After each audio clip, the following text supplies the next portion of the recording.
Hi అండి, నేను మీ జ్యోతిని. మీకు కొన్ని చిట్కాలు చెప్దామని మీ ముందుకు వచ్చానండి.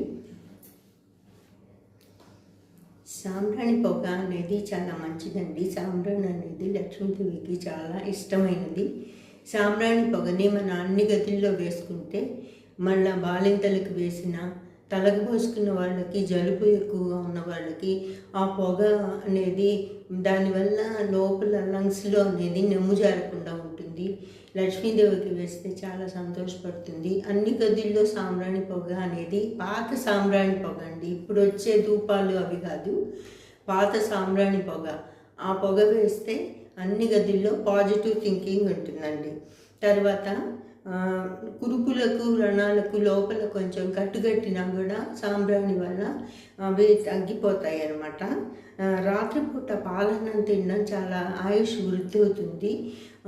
పాలన్నం వల్ల మనకి లైఫ్ లాంగ్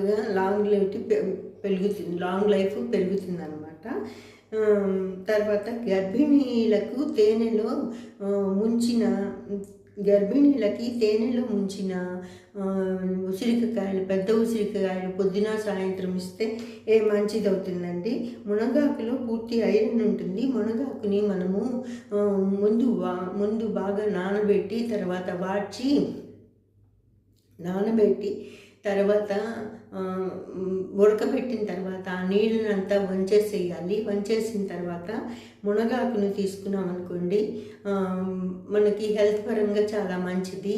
ఆ మునగాకుని ఉడకబెట్టినప్పుడు వెచ్చగా ఉన్నవి తీసి మోకాళ్ళకి కట్టుకుంటే మునగాకు, వెల్లుల్లిపాయ మోకాళ్ళ నొప్పులు తగ్గిపోతాయండి.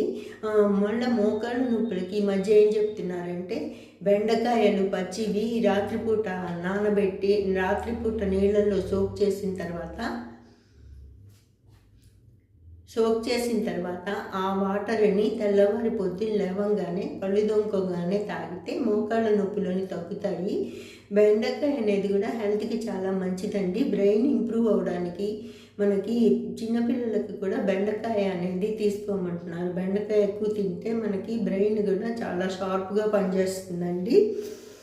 తర్వాత ఫ్లాక్స్ సీడ్స్ 1 కప్పు, గుమ్మడి గింజలు 1 కప్పు, మన కర్బూజా అంటారు చూడండి, మామూలుగా పుచ్చకాయ గింజలు, వాటర్ మిలాన్ గింజలు 1 కప్పు, కర్బూజా గింజలు అంటే దోసకాయ గింజలు అంటారు కదండి.